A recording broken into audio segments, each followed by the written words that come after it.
अच्छा चोर तो ये हैं ही, और चोर तो वही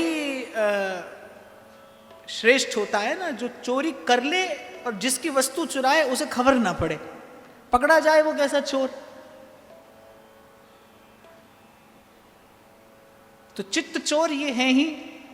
तो आप तो बेचारे सीधा साधा नाम गाते हो, पर आप तो नाम गाते हो, आप तो इनकी कथा सुनते हो, आप तो इनका दर्शन करते हो, तो कभी आपके नेत्रों से, कभी आपके कानों से ये पहुंच जाते आपके हृदय के भीतर सीधे सीधे।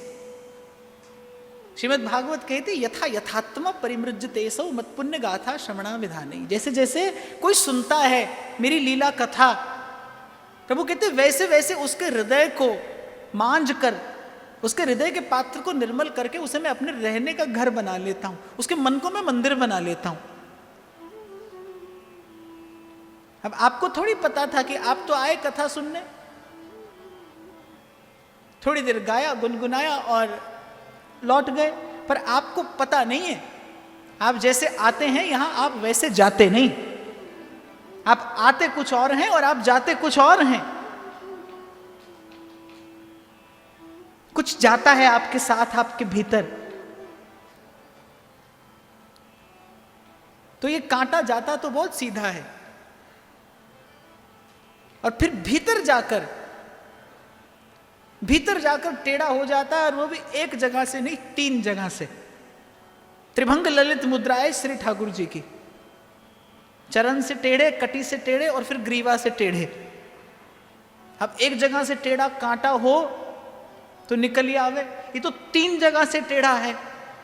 तो एक बात गांठ बांध लो, एक बार जिसे स्वीकार करते हैं प्रभु फिर उसे नहीं छोड़ते, फिर वो इनके बंधन से कभी मुक्त नहीं होता। और इनके बंधन में बंधना अर्थात जीव का जन्म जन्म का बंधन शिथिल होता है। जैसे कृष्ण नाम कान में पड़ता है, कृष्ण नाम जबते श्रवण पर्यो आली, भूल गई भौन मैं तो बावरी भई री।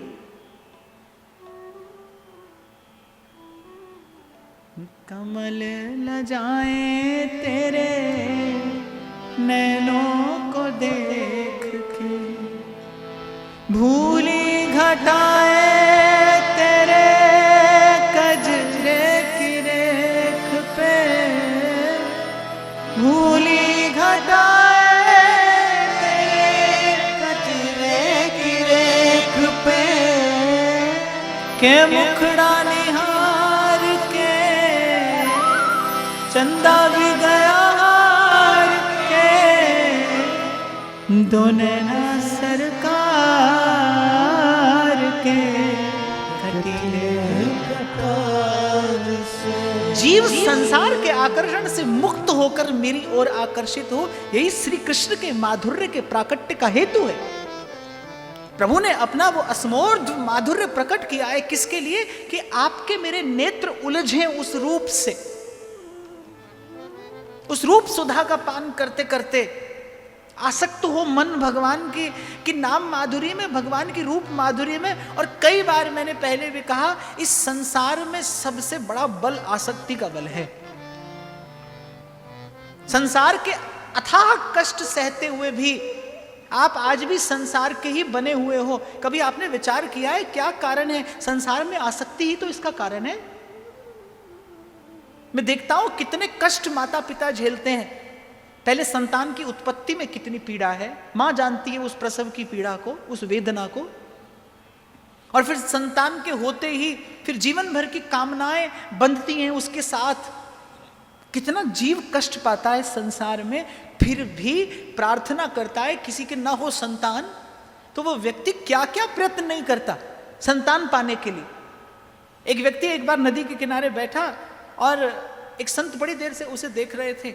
एकदम से उठा और नदी में कूदने को उद्यत हुआ। संत दौड़कर गए, हाथ पकड़ा, बोले क्यों मरना चाहता है? बोले महाराज धन है, संपत्ति है, पर संतान नहीं है। संत ने मन में विचार किया कि देखो, सत्संग ना मिले तो जीव का विवेक नहीं जगता, और विवेक ना हो तो फिर विचार नहीं होता। अगर विचार करें तो संसार में अधिक संबंध किसके होते हैं? जितना अधिक आपका पूर्व का प्रारब्ध है उतने अधिक आपके संबंध होंगे। संबंध माने लेना और देना। अच्छा देखो, संसार बिल्कुल उल्टी चाल चलता है। जितना बड़ा परिवार हो लोग कहते हैं हाँ बड़ा पूरा परिवार है। आप मेरी बात को अन्यथा ना लेना, मैं तो व्यासपीठ से संतों की बात बताऊंगा। आपके पक्ष में खड़ा होऊंगा तो आपकी बात करूंगा, पर यहां तो मैं संतों के पक्ष में खड़ा हूं। यहां जितना बड़ा परिवार हो व्यक्ति प्रसन्न होता है, अरे भगवान की बड़ी कृपा है, बड़ा भरा पूरा परिवार है। और फिर परिवार में प्रसन्नता हो तो फिर और आनंद है। पत्नी अनुकूल हो, पति अनुकूल हो, संतान अनुकूल हो तो और आनंद है। पर अगर कभी सत्य की दृष्टि से आकर आप विचार करोगे तो आपको मानना पड़ेगा संबंध अर्थात लेना और देना, और जितने अधिक संबंध उतना लेना और देना अधिक, और जितना लेना और देना अधिक उतना बंधन गाढ़ा। तो संत ने कहा कि ये तो प्रसन्नता की बात है, संतान नहीं है। बड़ी टेढ़ी दृष्टि से आंख तरेर कर संत को देखा कि ये क्या कहते हो, ये कोई प्रसन्नता की बात है? संत ने कहा अरे मूर्ख, तेरा पूर्व जन्म का प्रारब्ध शेष ही नहीं होगा। तेरा न लेना होगा किसी से और न देना। रहा सहा प्रारब्ध इस जन्म में भोग और प्रभु के चरणों में पहुंच जा। पर सत्संग के बिना ये विवेक आए कहां से? मैं तो कई बार कहता हूं, स्वयं से भी कहता हूं, कौन है आप में से मुझ में से ऐसा संसार के कष्ट का पीड़ा का जिसको अनुभव ना हो? और क्या हमारी प्रार्थनाओं में आज तक संसार नहीं है? संसार ही तो है। क्या कारण है इसको समझने की चेष्टा करिए। संसार में आसक्ति इसका कारण है। आसक्ति सबसे बड़ा बल है। और बस श्री कृष्ण के प्राकट्य का एक हेतु है कि ये जो आसक्ति का बंधन संसार से बंधा है, ये आसक्ति का बंधन मेरे चरणों से बंध जाए, वो आसक्ति भगवान में हो जाए। एथो पुटना ते एथे नाना। और मुझे तो ऐसा लगता है, इसको आप मेरा पक्षपात ही समझना, क्योंकि मैं पक्ष लेकर ही कह रहा हूं ये बात कि जीव प्रभु के चरणों में स्थान मांगता है। पर मुझे तो नहीं लगता कि श्री कृष्ण के अतिरिक्त आप ठाकुर जी का दर्शन करते हो। प्रभु ने एक चरण उठाया है ना, तिरछा धरा है प्रभु ने एक चरण। किसके लिए?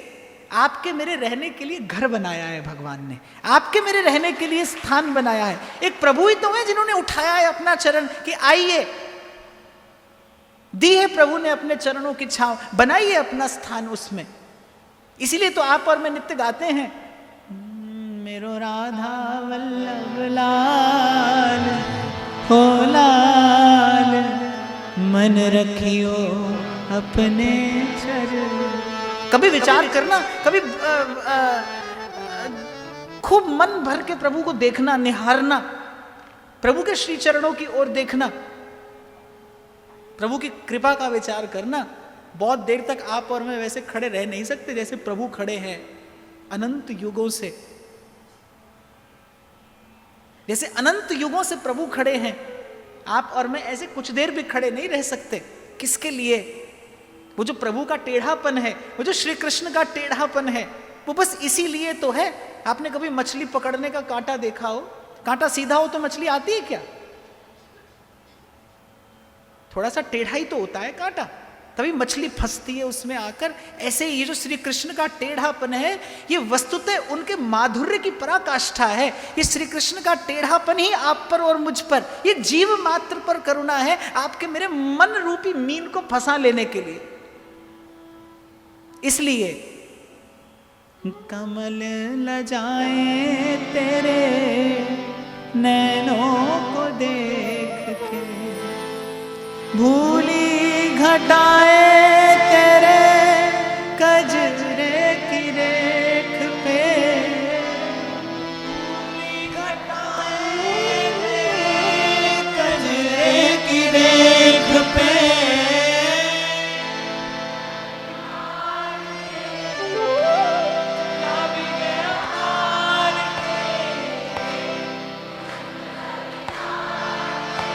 और मैं जब आपसे सुनता हूं तो मुझे तो इस बात का यकीन है भाई, तुम्हारे भी कांटा गड़ गया, अब नहीं निकलने का। दो नैना सरकार के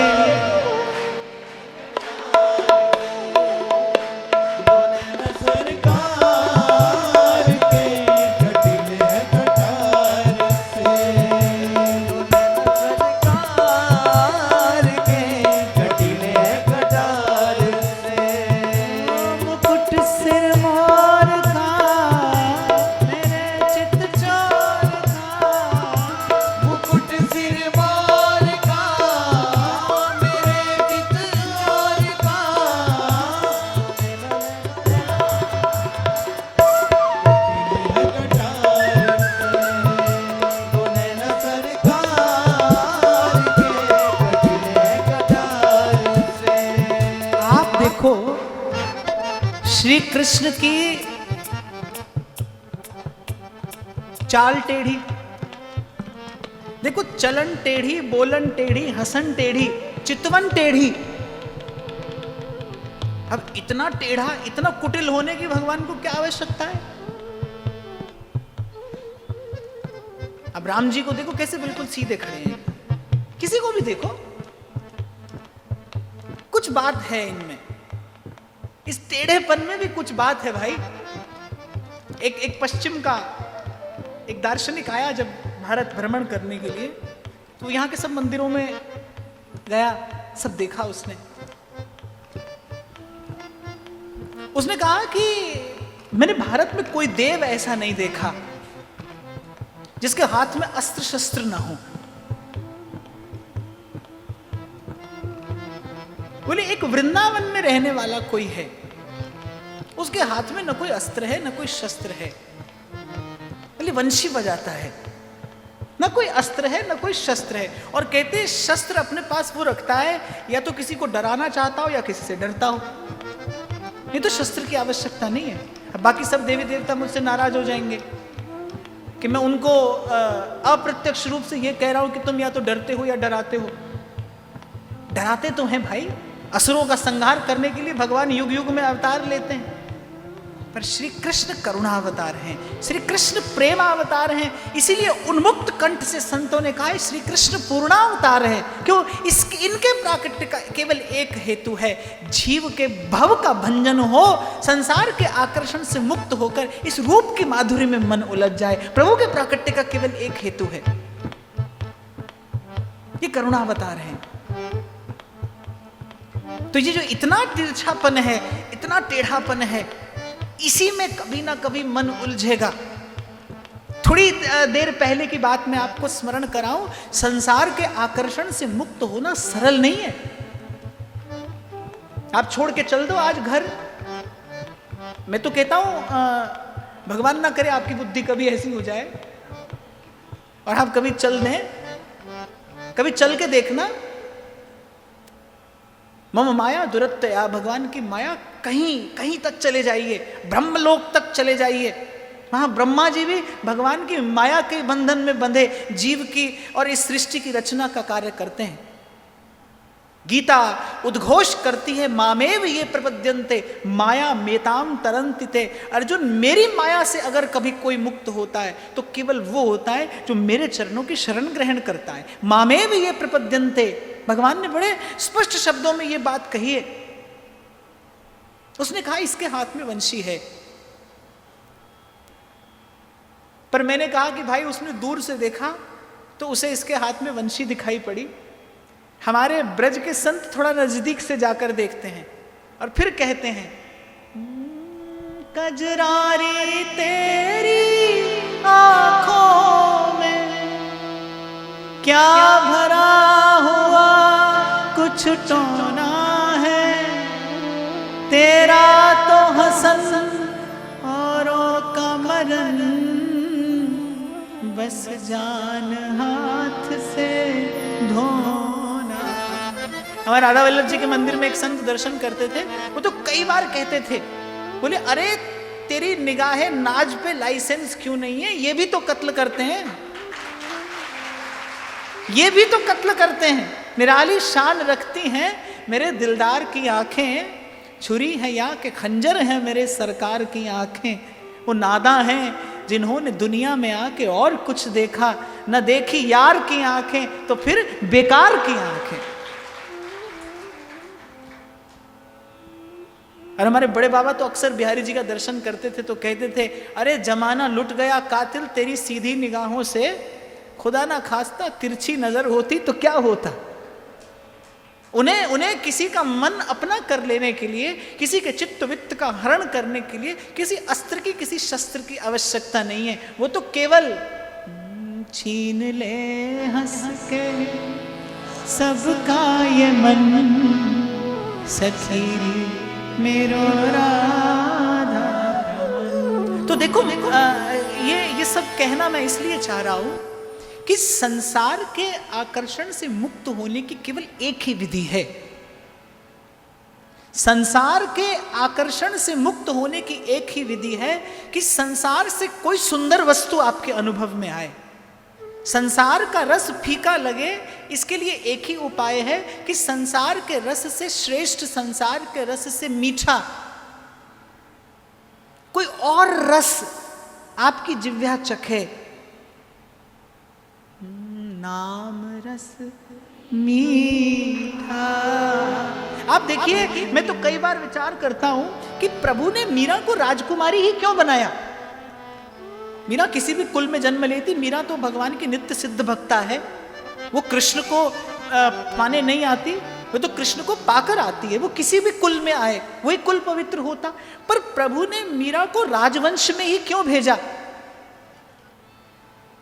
हम अभी कानपुर में जब मीरा चरित्र पर चर्चा कर रहे थे तो मैंने व्यासपीठ से ही निवेदन किया कि Meera is a rare combination.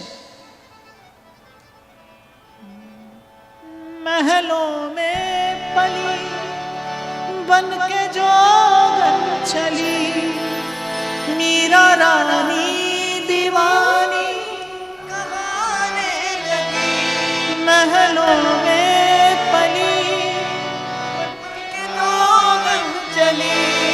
Meera रानी दीवानी कहाने लगी। वो तो गली गली हरि गुण गाने लगी। ऐसी लागी लगन मीरा हो गई मगन। ऐसी लागी लगन मीरा हो गई मगन।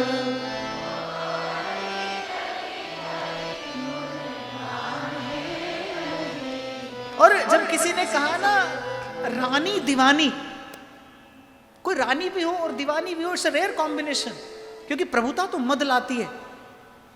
पर यदि मीरा किसी साधारण परिवार में जन्मी होती, मीरा किसी अभावग्रस्त कुल में जन्मी होती, तो शायद संसार ये समझता कि संसार के अभाव से पीड़ित होकर मीरा भजन करने लगे।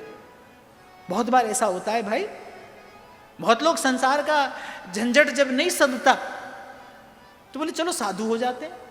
पर ऐसी साधुता बहुत दिन चलती नहीं, क्योंकि साधु बनते ही तो खाने को हलवा मिले, लोग कहें महाराज, भूल जाते हैं भगवान, जैसे ही संसार का दुख दूर होता है।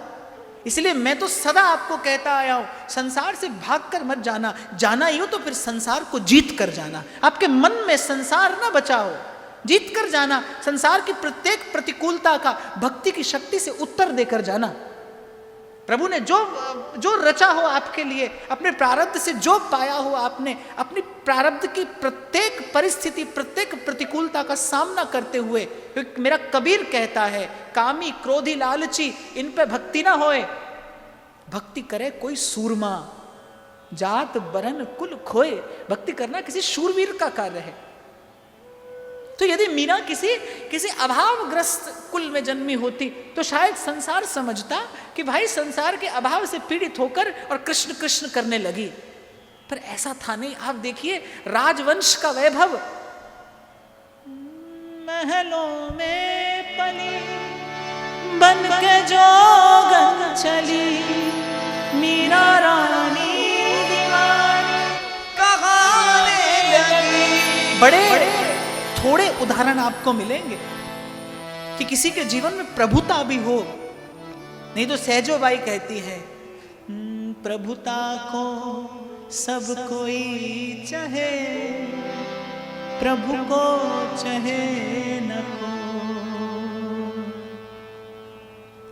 माया को सब कोई भजे मैं माधो भजे न कोई। तेजो भाई कहती है प्रभुता को सब कोई चाहे, प्रभु को चाहे न कोई। तो प्रभुता भी हो और जीवन में ऐसी विलक्षण भक्ति, इसीलिए मैंने कहा Meera is a rare combination. आप बड़ा अच्छा गा रहे थे, एक बार फिर गाइए।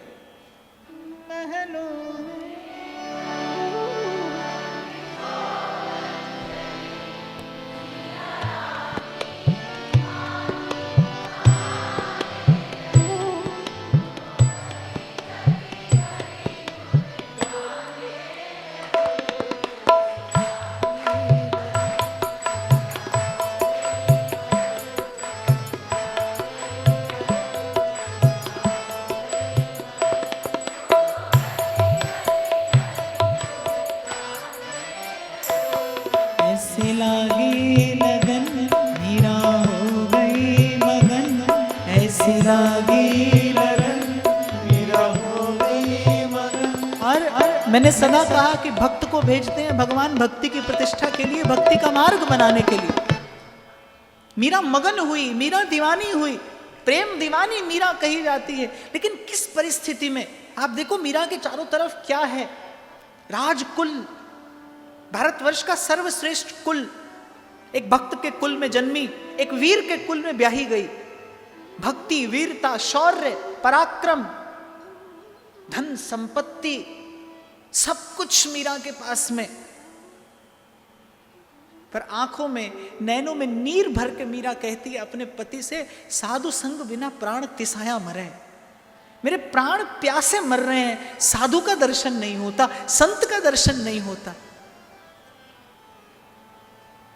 जब भांवर पड़ी तो बिलबिलाती हुई मीरा ने कहा अपनी मां से, मायरी माना सुपनामा परण्यारे गोपाल,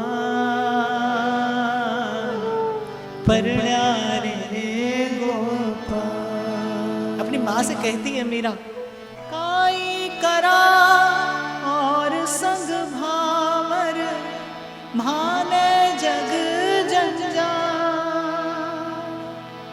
काई करा और संग भामर भाने जग जंजा। मीरा श्री गिरिधरन लाल सो करी सगाई, परण्यारे गोपाल, परण्यारे गोपाल। मायरी माना सुपना परण्यारे गोपाल,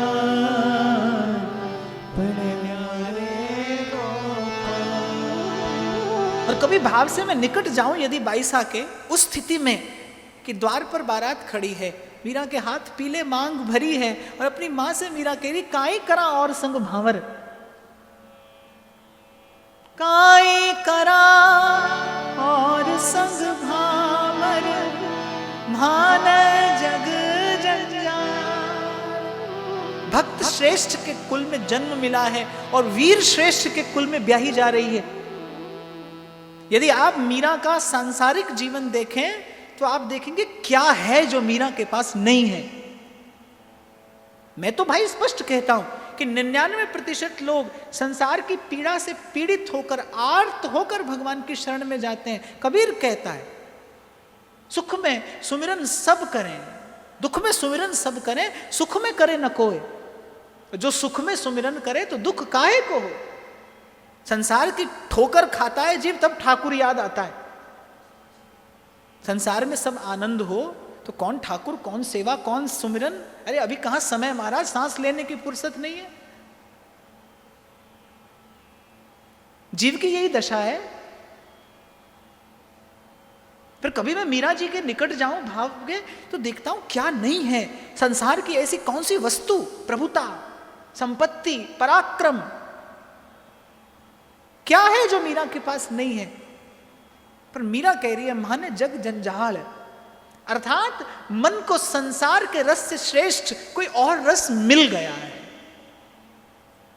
तभी गाया पायो जी मैं तो नाम रतन धन पायो, पायो जी मैं तो राम रतन धन पायो, वस्तु अमोलक दी मेरे सतगुरु, वस्तु अमोलक दी मेरे सतगुरु, कृपा कर अपनायो, पायो जी मैं तो राम रतन धन पायो। मैंने आपको शायद पहले भी एक बार बताया था ना, एक बार किसी के यहाँ मेरा जाना हुआ तो वो घर में एक वृद्ध माता जी थी, अपने सब बच्चों को लेकर आई, आशीर्वाद ले लो ले लो। तो बोली महाराज एक तो ये डॉक्टर, एक ही इंजीनियर, और तीसरा बोली महाराज ये तो जमाए बेकार है, इसलिए तो आप ले जाओ। बोली ना तो पढ़े ना धंधा करा, इसने तो आप ले जाओ। उस दिन मैंने घर आके सोचा, मुझे आज पता चला साधु संतों की क्या सोचते हैं आप हमारे बारे में। हमने जो किसी काम का नहीं हो, नकारा हो, निठल्ला हो, निकम्मा हो, बोले चलो इसे साधु बना दो। यही अर्थ निकला इस बात से तो भाई, और होता भी ऐसा ही है बात। इसीलिए क्यों भजन के पथ पर चला हुआ पथिक भूलता है। कभी विचार करिए, जिसने भजन के लिए भजन के पथ पर पग धरा हो वो कैसे भूला, अर्थात वो भजन के लिए नहीं आया होगा, भाग कर आया होगा। यदि गुरु के शब्द सुनकर जाग कर आता तो कभी नहीं भूलता, कभी नहीं भटकता। वो भाग कर आया है, इसलिए भूलना तय है। इसीलिए बार बार आपसे कहता हूं कहीं भाग कर मत जाना, अपनी भक्ति की शक्ति से। और मैं आपको फिर कह रहा हूं, भक्ति इतनी समर्थ है, वो इतनी समर्थ है। अभी वृंदावन मेरा एक बालक कहीं ऐसे ही हाथ में सुमिरनी लेके और जा रहा था, एक पंडित जी मिल गए, बोले अरे राम राम, पैर में जूता हाथ में माला। डांट दिया। वो भोला भाला बालक बेचारा आ गया घर, मुझे बताया। तो मैंने कहा अच्छा वो पंडित जी मुझे नहीं मिले। माला काठ की, हाथ चमड़े का, और जो जीव नाम जपती है वो भी चाम के अतिरिक्त और कुछ नहीं है, वो भी कुछ नहीं है। श्री गोस्वामी जी ने एक बार चर्चा करते करते किसी वेद मंत्र का उच्चारण कर दिया तो एक वेदज्ञ ब्राह्मण कुपित हो गए, बोले आपने झूठे मुंह वेद मंत्र का उच्चारण कर दिया। गोस्वामी जी ने कहा चलो आचमन करके कर देते हैं। आचमन किया, फिर कर दिया। बोले अब ठीक है? बोले हाँ अब ठीक है।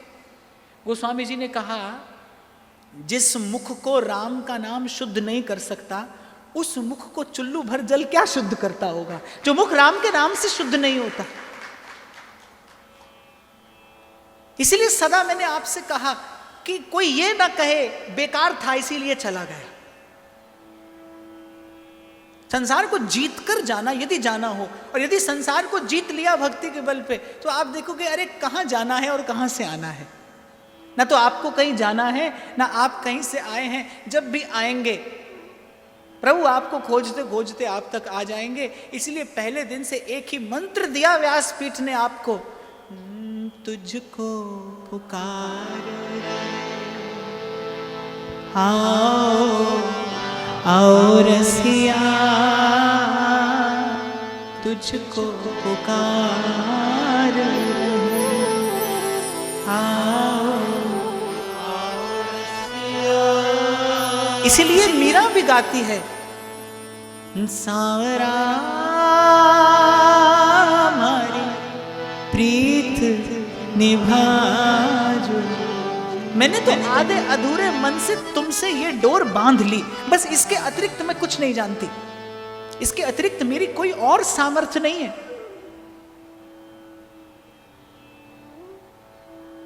इसके अतिरिक्त कोई और सामर्थ्य नहीं मेरी।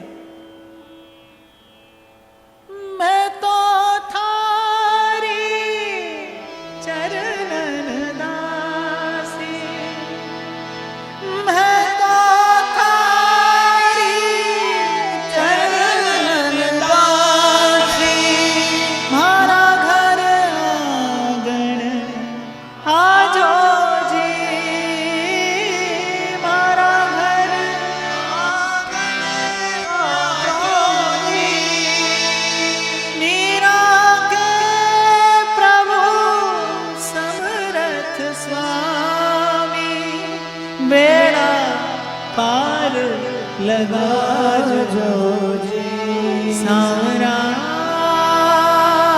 हमारी प्रीत विभो है।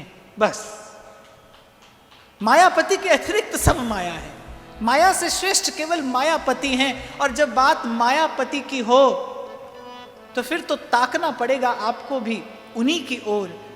व्यास बड़े हरि के जना, हरि ही नवावत मात, जिनके हिय में बसत हैं तीन लोक के नाथ, बड़े हरि के जना।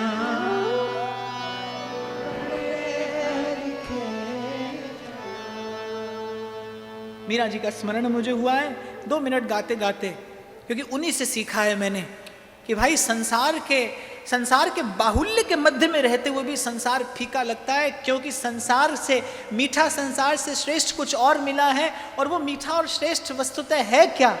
नाम रस मीठा रे, नाम रस मीठा रे, नाम रस मीठा रे, नाम रस मीठा रे। कोई पीवे, कोई पीवे, कोई पीवे, कोई पीवे, हो कोई पीवे संत सुजान नाम रस मीठा रे, नाम रस मीठा रे, नाम रस मीठा रे, नाम रस मीठा रे। राजवंश की रानी पी गई, एक बूंद इस रस का हो गया, एक बूंद इस रस का।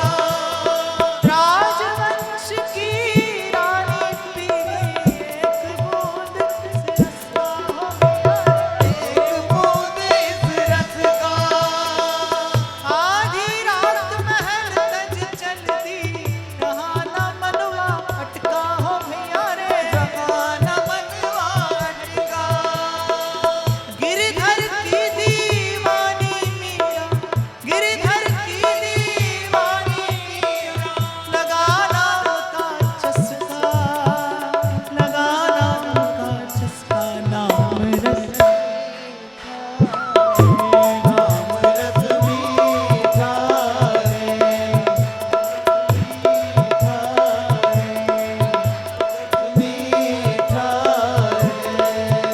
कोई पीवे, कोई पीवे, कोई पीवे,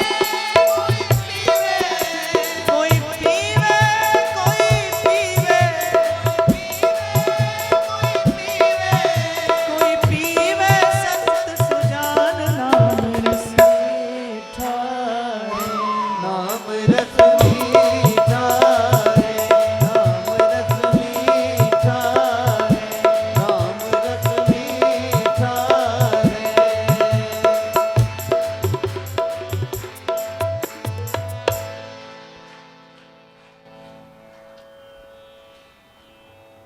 तो लीला शुक बिल्व मंगल कृष्ण कर्णामृत की रचना की। और कृष्ण कर्णामृत अर्थात वैसे नाम से ही स्पष्ट है, कृष्ण कर्णामृत। जो नामामृत है, जो कथामृत है, वो कर्णपुटों से ही पान किया जाता है। तो कर्णपुटों से पान करने योग्य जो अमृत है वो कृष्ण कर्णामृत है। और विचार किया जा सकता है कि कैसा माधुर्य उस ग्रंथ से छलकता होगा कि श्री चैतन्य महाप्रभु जिसे अपने हृदय का हार किए रहते थे, तो उस कृष्ण कर्णामृत के झरोखों से आप और मैं झांकने का प्रयास करेंगे कि कैसे हैं, कितने मधुर हैं श्री कृष्ण के अधर, कितना मधुर है श्री कृष्ण का वदन चंद्र, कैसी है उनकी वेणु माधुरी, कैसी है उनकी लीला माधुरी, कैसी है उनकी चितवन, कैसी है उनकी हसन, कैसी है उनकी बोलन। ये लीला शुक बिल्व मंगल के कृष्ण कर्णामृत के झरोखों से आप और मैं झांकने का प्रयास करेंगे। पर उससे पहले मैं आपको बिल्व मंगल के विषय में कुछ बताना चाहूंगा, क्योंकि कथा बड़ी प्रेरक है, बड़ी सुंदर है। दक्षिण भारत में उच्च ब्राह्मण कुल में इनका जन्म हुआ। बड़ी पतिव्रता साध्वी स्त्री।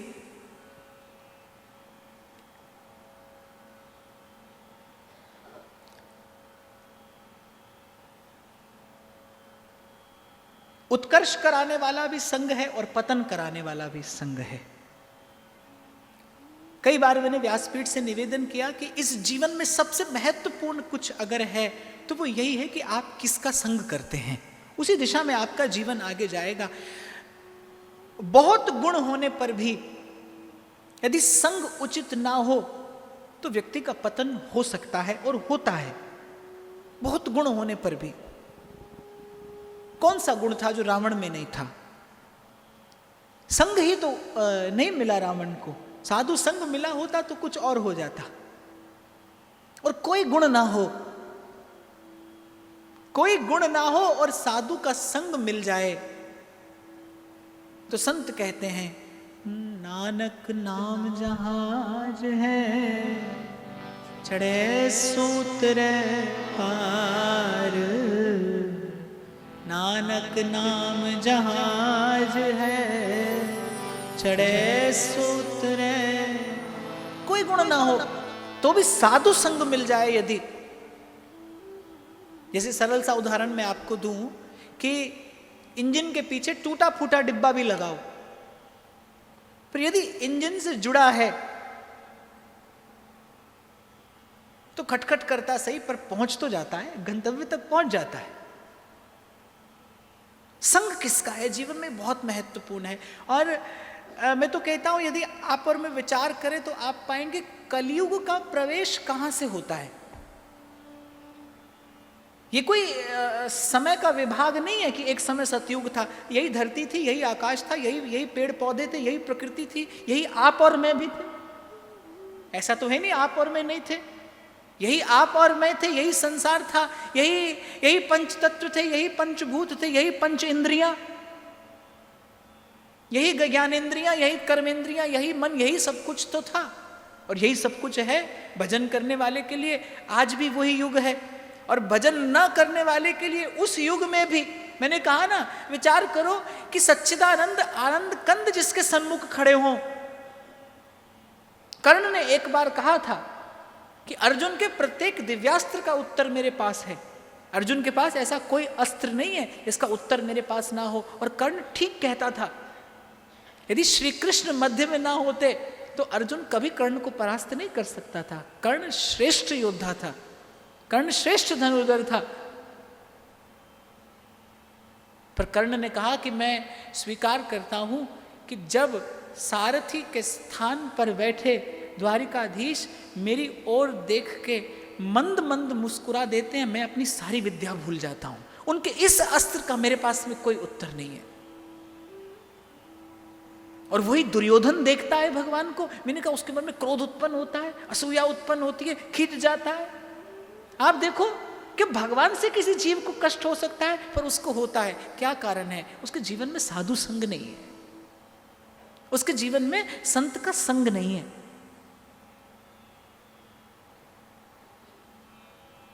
कलयुग आता कहां से है? मैं कहता हूं भजन करने वाले के लिए आज भी सत्य युग ही है। जिसके जीवन में सत्य है, जिसके जीवन में सत्य का आदर है, जिसके जीवन में सत्य प्रतिष्ठित है, उसके लिए हर युग सत्य युग है। और जिसके युग में साधु संग नहीं है, जिसके जीवन में साधु संग नहीं है, उसके जीवन में सत्य युग भी कलयुग सा ही है। क्या हिरण्यकश्यप कलयुग सतयुग में नहीं हुआ? कितना कष्ट दिया भक्त पुत्र को, कितनी पीड़ा दी भक्त पुत्र को। ये तो सत्ययुग की घटना है। तो भाई सब प्रकार के लोग सब समय में होते हैं। सत्ययुग भी आप ही के भीतर है, कलयुग भी आप ही के भीतर है। पर देखिए कलयुग आता कहां से है? अगर आप श्रीमद् भागवत का दर्शन करें तो परीक्षित जिनको गर्भ में भगवान का दर्शन हुआ है, वो भगवान के द्वारा रक्षित है, तभी उनका नाम परीक्षित है। गर्भ में जिन्हें भगवान का दर्शन हुआ है, अर्थात जो माया के बंधन से मुक्त होकर संसार में आ रहा है, ऐसा जीवन मुक्त महापुरुष और एक संत का अपमान कर देता है, ये कोई साधारण बात नहीं है।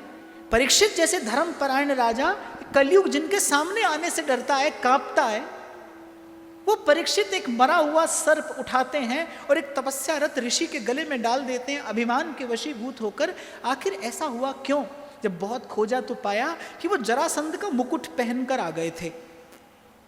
उस वस्तु के स्पर्श से उनके भीतर वो दोष आया, उस वस्तु के संग से उनके भीतर वो दोष आया, ये घटना घटी और कलयुग को प्रवेश करने का स्थान मिल गया। मूल देखिए कारण क्या है? केवल उस वस्तु का संग है, व्यक्ति का संग नहीं, वस्तु का संग।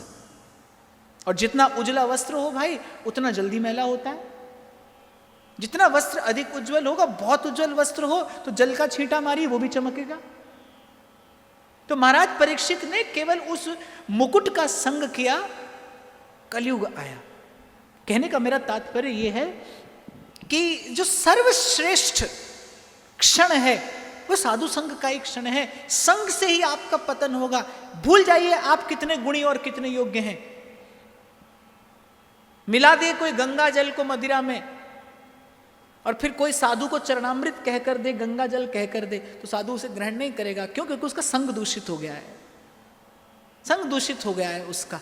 और दूसरी ओर सूरदास कहते हैं, एक नदिया एक नार कहावत, मैलो नीर भरो। नार अर्थात गंदा नाला, बरसाती नाला। एक नदिया एक नार कहावत, मैलो नीर भरो, और जब मिल दो एक बरन भय, सुरसरी नाम पर्यो। और वही गंदा नाला जब गंगा जी में आकर मिल जाता है तो गंगा के साथ उसकी पूजा होती है, उसकी आरती होती है, उसको चरणामृत की तरह शिरोधार्य किया जाता है। क्या है? संग ही तो है, संग की महिमा है।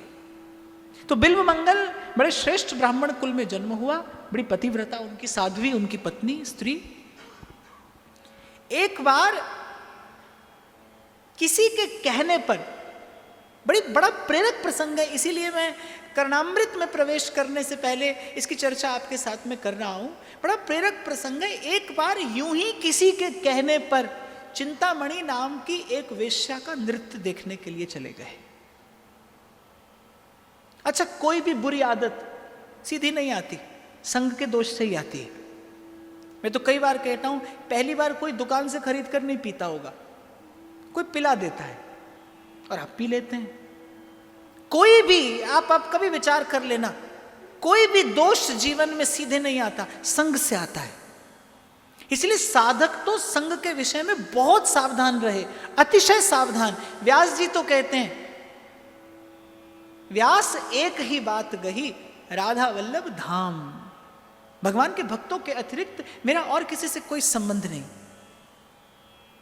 तो जो साधक है, जिसको भजन करना है, जिसको साधना है स्वयं को, वो तो संग के विषय में बहुत सावधान रहे। और जब बात संग की आए तो ध्यान देना, व्यक्ति का संग नहीं, वस्तु का भी संग। अब आप लोग तो सन्मार्ग पर आ गए, नहीं तो लेकर बैठे रहते हैं ना लोग मोबाइल फोन कथा में भी। मैं तो कहता हूं स्वयं अनुभव करो।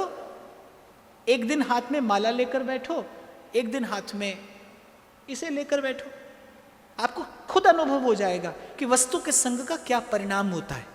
व्यक्ति का संग तो बहुत बड़ी बात है, वस्तु का संग भी जीवन में प्रभाव डालता है। आप हाथ में माला लेकर चलिए, आप हाथ में बंदूक लेकर चलिए, कुछ और विचार आएगा।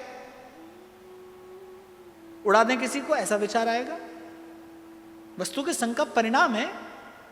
किसी के कहने पर उस चिंतामणि नाम की वेश्या का नृत्य देखने के लिए चले गए। और मैंने कहा ना, जितना वस्त्र उजला है उतना शीघ्र मैला होने की संभावना है। अब इसका यह अर्थ तो नहीं कि उजला वस्त्र पहनना ही छोड़ दिया जाए। वस्त्र उजला हो तो मैला होने की संभावना है, पर क्या इसका यह अर्थ है कि उजला वस्त्र पहनना छोड़ दिया जाए? न, सावधान होकर रहा जाए, यह युक्ति है। आपने बहुत उजला वस्त्र पहना है तो बस आपकी सावधानी यह है कि आप किसी मैले कुचैले स्थान पर ना बैठें। चले गए किसी के संग, बस कहने सुनने की बात थी, चले गए, चिंतामणि का नृत्य देखा और जाने क्या घटना घटी। उस चिंतामणि के रूप में मन उलझ गया। बड़ी सुंदरी थी, बड़ी रूपवती थी और बड़ी बड़ी गुणशीला भी थी। बड़ा सुंदर उसका कंठ, सुंदर उसका नृत्य और अपरूप रूप उस वारांगना का। और बिल्वमंगल उलझ गए उसके रूप में, आसक्त हो गए। और मैंने कहा कि इस संसार में सबसे बड़ा बल आसक्ति का बल है। बस उस दिन से बिल्वमंगल नहीं रहे। धीरे धीरे त्रिकाल संध्या छूट गई, धीरे धीरे गायत्री छूट गई, धीरे धीरे नित्य का कर्म छूटता चला गया। बस धीरे धीरे चिंतामणि एकमात्र रह गई। और एक बात आपको और निवेदन कर दूं, कोई भी बुरी आदत जीवन में हाथ जोड़कर ही आती है। वो ऐसे ही आएगी करबद्ध होकर, सिर झुकाकर। आपको लगेगा कि अरे अभी तो ये हमारे नियंत्रण में है, पर जीवन ऐसा है नहीं कि आप जब चाहें जहां चाहें वहां इसे घुमा दें। वो जीवन में दोष आता है हाथ जोड़कर, लेकिन फिर वो आपके हाथ बांध लेता है, फिर आप बंधन में हो जाते हैं। और यही बिल्वमंगल के साथ हुआ। चिंतामणि आई तो थी नेत्रों से। और एक बात और आपको बताऊं, बहुत बड़ा दोष जीवन में नेत्रों से आता है, जब आप अपनी दृष्टि का दुरुपयोग करते हैं। इसीलिए मैं कई बार कहता हूं, साधक के लिए आवश्यक है कि उसका आहार शुद्ध हो। और आहार सिर्फ मुख से नहीं होता, आहार आंख और कान से भी होता है। आप जो सुनते हैं वो भी आहार है आपका, बल्कि जो आपने मुख से लिया है वो तो पेट में जाएगा। यदि वो ठीक नहीं है तो थोड़ी सी पेट में पीड़ा होगी, आप दवा लेंगे, ठीक हो जाएंगे। लेकिन जो आपने आंख से देखा है वो तो सीधा आपके अंतर मन पर प्रभाव डालेगा। जो आपने कान से सुना है, भगवान भी कान से जाते हैं, संसार भी कान और आंख से जाता है, भगवान भी आंख और कान से भीतर जाते हैं। दृष्टि का दुरुपयोग हुआ। एक ब्राह्मण के लिए वो कर्म नहीं था, एक ब्राह्मण को ऐसा नहीं करना चाहिए था, पर ब्राह्मण ने किया। और मैं एक बात आपको अपने अनुभव से बताऊं, आप जैसे ही प्रकृति के विपरीत होकर चलने का प्रयास करेंगे, प्रकृति आपके विपरीत होगी। और प्रकृति के आपके विपरीत होते ही आप मार्ग भटक जाएंगे, आप मार्ग भटक जाएंगे। बिल्कुल ठीक यही बिल्वमंगल के साथ हुआ। अब केवल चिंतामणि रह गई। भूल गए भगवान, भूल गया कि मैं ब्राह्मण हूं, उच्च कुल का ब्राह्मण, पतिव्रता पत्नी। न तो नित्य कर्म का स्मरण रहा, न कुछ और। जैसे लोभी व्यक्ति को धन के अतिरिक्त कुछ नहीं सूझता, लोभी व्यक्ति उसे धन के अतिरिक्त कुछ नहीं सोचता, कामी को स्त्री के अतिरिक्त कुछ नहीं सोचता। बस ऐसी सी स्थिति हो गई बिल्वमंगल की। कुछ दिन पहले जो पूज्य था, जो वंद्य था, श्रेष्ठ ब्राह्मण, और कुछ दिन के बाद एक कामी पुरुष की भांति दिन रात व्याकुल रहता है, उस चिंतामणि से मिलने के लिए आतुर रहता है। पिता का श्राद्ध बिल्वमंगल के, और बिल्वमंगल ऐसे हैं कि चिंतामणि से मिले बिना रहा नहीं जाता। पिता का श्राद्ध है। पत्नी ने बड़ी विनम्र प्रार्थना की कि कम से कम आज मत जाइए, आज आपके पूर्वजों का तर्पण आपके द्वारा किया जाना है। पर बिल्वमंगल को चैन कहां, आधे अधूरे मन से अपने पूर्वजों का, अपने पूर्व पुरुषों का श्राद्ध संपन्न किया और चल पड़ा। संध्या का समय, श्रावण का महीना था, बड़ी वेग से नदी बह रही थी। बिल्वमंगल को उस पार जाने के लिए कुछ सूझा नहीं, कुछ दिखाई नहीं पड़ा। पर प्रीति न काहू कि कान बेचारे। इसीलिए मैंने आपसे कहा कुछ देर पहले कि भाई संसार में सबसे बड़ा बल आसक्ति का है, और आपके पास भी वो बल है, आपके पास भी वो बल है। आपका वो बल संसार में लगा है, आपका वो आसक्ति का बल संसार में लगा है। मीरा किस बल से कहती है उदा से, राणा जी रूठे मारो काई कर लेसी, मैं तो हरि गुण गासारी माई। राजा जी रूठे मारो देश रखासी, हरि रूठा कट जास्या। ये किसका बल है? ये कृष्ण के रूप में और नाम में ये आसक्ति का ही तो बल है। देखो, संसार में लगे तो आसक्ति और भगवान में लगे तो भक्ति, वही भावना, वही एक भावना। संसार में लगे तो आसक्ति है, भगवान में लगे तो भक्ति है। ये मीरा की भक्ति की ही तो शक्ति थी। और मैं तो कहता हूं भाई, वो मीरा हो और या फिर संसार की कोई प्रेमी या कोई प्रेमिका हो, वो भी तो कहती है पर्दा नहीं जो कोई खुदा से, बंदों से पर्दा करना क्या, जब प्यार किया तो। ये आसक्ति का ही बल है।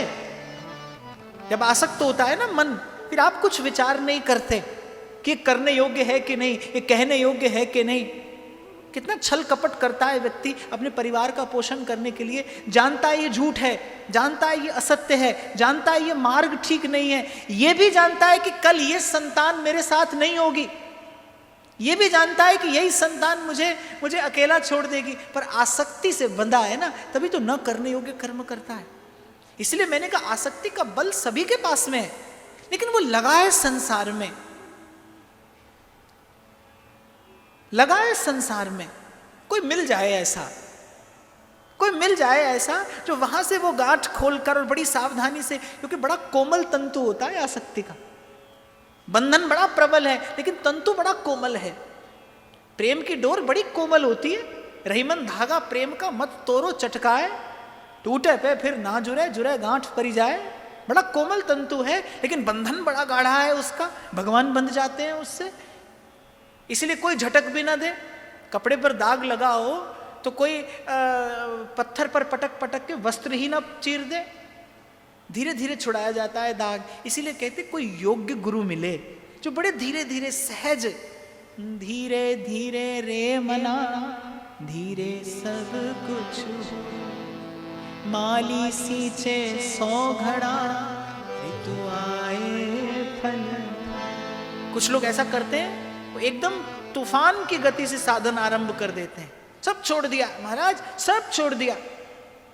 जितनी तीव्र गति से छोड़ा, ध्रुवदास जी कह रहे हैं तन छाड़े मन गह रहे, दोनों दुख तहां हुए। अब आपको बन के दिखा दिया बैरागी, मन फंसा है वहीं, तो इत व्यवहार न उत परमारथ और बीच ही बीच जन्म गमायो। इसलिए कोई योग्य गुरु चाहिए, समर्थ सदगुरु हो जो बड़े प्रेम से, बड़ी सहजता से, धीरे धीरे, शनय शनय संसार का वो तंतु, संसार से बंधा वो तंतु खोलकर और प्रभु के चरणों से ले जाकर बांध दे। बेड़ा पार लगा ले तू बंदिया सतगुरां दे लड़ लग के, कुछ नाला जाना है, नाला जाना है, सब कुछ रह जाना इस जग ते। ए पुला बख्श देंदे बख्शण हारे, बख्शण हारे मैं बलिहारे।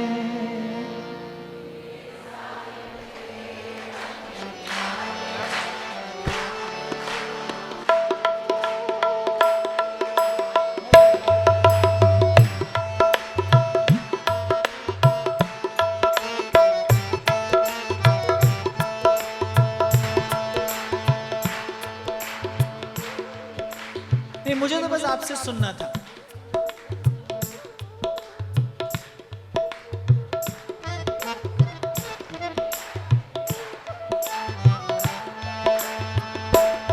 ए पुला बख्श देंदे बख्शण हारे, बख्शण हारे मैं बलिहारे। मेरे साहेब दे रंग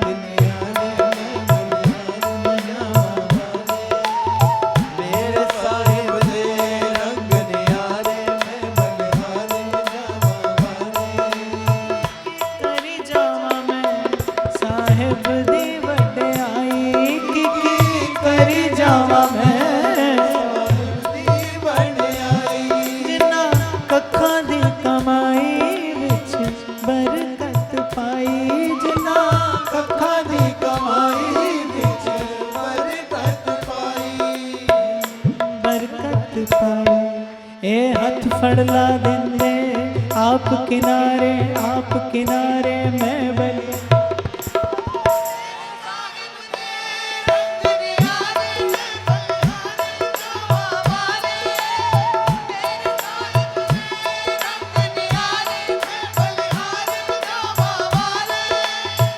मेरे साहेब दे रंग न्यारे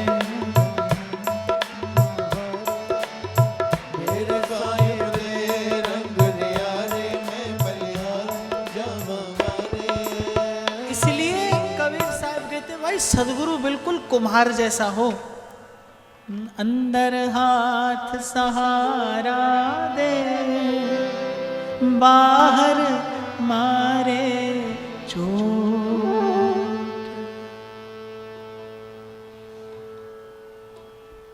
तो कहाँ थे हम?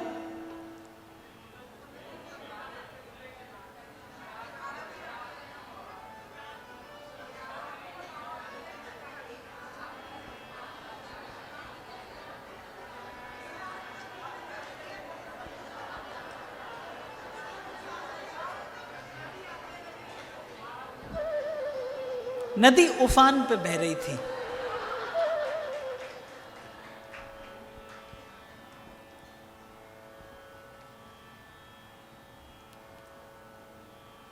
क्योंकि भाई बड़ी हसीन महफिल है, कोई भी भूल सकता है।